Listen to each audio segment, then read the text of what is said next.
ಇವತ್ತಿನಿಂದ ಮೈ ಶುಗರ್ ಕಾರ್ಖಾನೆ ಪುನರಾರಂಭ ಆಗ್ತಾ ಇದೆ. ಗಣಪತಿ ಹೋಮ ವಿಶೇಷ ಪೂಜೆಯ ಮೂಲಕ ಕಾರ್ಖಾನೆಗೆ ಚಾಲನೆ ನೀಡಲಾಗ್ತಾ ಇದೆ. ಕಾರ್ಖಾನೆಯ ಬಾಯ್ಲರ್ಗೆ ಸಚಿವ ಹಾಗೂ ಶಾಸಕರಿಂದ ಅಗ್ನಿ ಸ್ಪರ್ಶ ನೀಡಲಾಗುತ್ತೆ.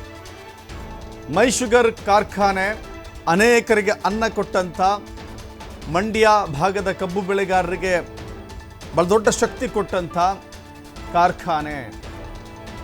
ಆ ಕಾರ್ಖಾನೆ ಮುಚ್ಚಿತ್ತು, ಇದೀಗ ಪುನರಾರಂಭ ಆಗ್ತಾ ಇದೆ. ಕಬ್ಬು ಬೆಳೆಗಾರರಲ್ಲಿ ಒಂದು ಸಂತಸ, ಆ ಜಿಲ್ಲೆಯ ಜನರಲ್ಲೂ ಕೂಡ ಒಂದು ಸಂತಸ. ಮೈ ಶುಗರ್ ಕಾರ್ಖಾನೆ ಇದೆಯಲ್ಲ, ಅದು ಪಾರಂಪರಿಕ ಒಡನಾಟವನ್ನು ಹೊಂದಿರುವಂಥ ಕಾರ್ಖಾನೆ. ಸೊ ಹೀಗಾಗಿ ಅಲ್ಲಿನ ಆ ಬಾಂಧವ್ಯ ಜಾಸ್ತಿ ಇದೆ. ಈಗ ಅಂಥ ಕಾರ್ಖಾನೆ ಮುಚ್ಚಿತ್ತು, ಈಗ ಪುನರಾರಂಭ ಆಗ್ತಾ ಇದೆ. ಕಾರ್ಖಾನೆಗೆ ವಿದ್ಯುಕ್ತ ಚಾಲನೆ ಕೊಡ್ತಾರೆ ಸಚಿವರು. ಪ್ರಸಕ್ತ ಸಾಲಿನಲ್ಲಿ ಸಕಾಲಕ್ಕೆ ಆರಂಭವಾಗ್ತಾ ಇದೆ ಕಾರ್ಖಾನೆ. ಮೈ ಶುಗರ್ ಸಕ್ಕರೆ ಕಾರ್ಖಾನೆಯ ಆರಂಭ ಒಂದು ರೀತಿಯಲ್ಲಿ ಹಬ್ಬದ ವಾತಾವರಣ ಸೃಷ್ಟಿಯಾಗಿದೆ. ಮಂಡ್ಯದ ಕಬ್ಬು ಬೆಳೆಗಾರರಲ್ಲಿ ಸಂಭ್ರಮ ಅಂದರೆ ಸಂಭ್ರಮ. ಈಗಾಗಲೇ ಪೂರ್ಣಗೊಂಡಿದೆ ಯಂತ್ರೋಪಕರಣಗಳ ದುರಸ್ತಿ ಕಾರ್ಯ. ಪ್ರಸಕ್ತ ಸಾಲಿನಲ್ಲಿ 2.5 ಲಕ್ಷ ಮೆಟ್ರಿಕ್ ಟನ್ ಕಬ್ಬು ನುರಿಸುವ ಗುರಿಯನ್ನು ಹೊಂದಲಾಗಿದೆ. ನೋಡ್ತಾ ಇದ್ದೀರಿ ದೃಶ್ಯಾವಳಿಗಳಲ್ಲಿ ತಳಿರು ತೋರಣಗಳಿಂದ ಅಲಂಕಾರ ಮಾಡಲಾಗಿದೆ.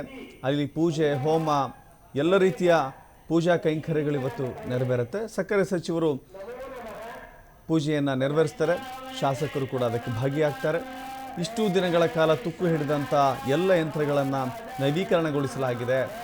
ಮತ್ತೆ ಕಾರ್ಯ ಪುನರಾರಂಭಕ್ಕೆ ಎಲ್ಲ ರೀತಿ ಸಜ್ಜುಗೊಳಿಸಲಾಗಿದೆ. ಆ ಸಂಭ್ರಮದ ವಾತಾವರಣ ಕೂಡ ದೃಶ್ಯಾವಳಿಗಳಲ್ಲಿ ಗೋಚರವಾಗ್ತಾ ಇದೆ.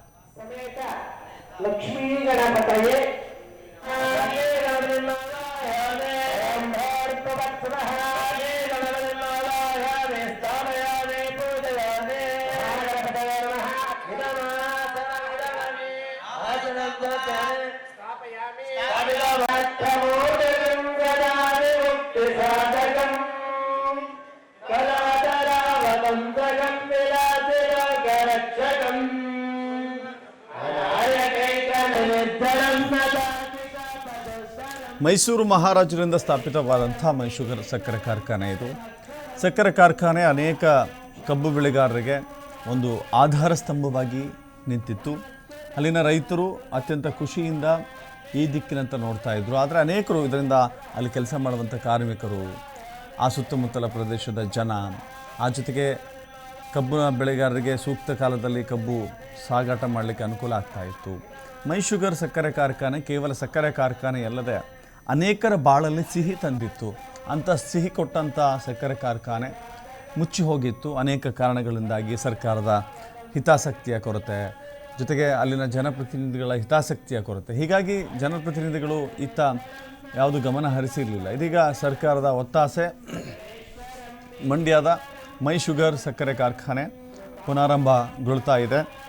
ಬಹಳ ವರ್ಷಗಳ ನಂತರ ಆರಂಭವಾಗ್ತಿರುವ ಕಾರಣಕ್ಕಾಗಿ ಅಲ್ಲಿನ ರೈತರ ಮುಖದಲ್ಲಿ ಒಂದು ಸಂತಸ ಸಂಭ್ರಮ ಮನೆ ಮಾಡಿದೆ. ಅಲ್ಲಿನ ಜನ ಕೂಡ, ನಾನಾಗಲೇ ಹೇಳ್ತಾ ಇದ್ದೆ, ಮೈ ಶುಗರ್ ಸಕ್ಕರೆ ಕಾರ್ಖಾನೆ ಅಂತ ಹೇಳಿದ್ರೆ ಒಂದು ಒಡನಾಟ ಇದೆ, ಒಂದು ಪಾರಂಪರಿಕ ಇತಿಹಾಸ ಇದೆ. ಮೈಸೂರು ಮಹಾರಾಜರು ಸ್ಥಾಪನೆ ಮಾಡಿದಂಥ ಅನೇಕ ಉದ್ಯಮಗಳ ಪೈಕಿ ಮೈ ಶುಗರ್ ಕೂಡ. ಸೊ ಹೀಗಾಗಿ ಮೈ ಶುಗರ್ ಸಕ್ಕರೆ ಕಾರ್ಖಾನೆ ಮುಚ್ಚಿ ಹೋಗಿದ್ದು ಆ ಭಾಗದ ಜನರಲ್ಲಿ ಬಹಳ ಬೇಸರ ಇತ್ತು. ನಾವು ಸಕ್ಕರೆ ಕಾರ್ಖಾನೆ ಕಳೆದುಕೊಂಡ ನಂತರದಲ್ಲಿ ಕಬ್ಬು ಬೆಳೆಗಾರರು ಏನು ಮಾಡಬೇಕು? ಕಬ್ಬು ಬೆಳೆಗಾರರು ಬೇರೆ ಬೇರೆ ಜಿಲ್ಲೆಗಳಿಗೆ ಕಬ್ಬನ್ನು ಮಾರಾಟ ಮಾಡುವಂಥ ಸ್ಥಿತಿಗೆ ಬಂದು ತಲುಪಿದ್ರು.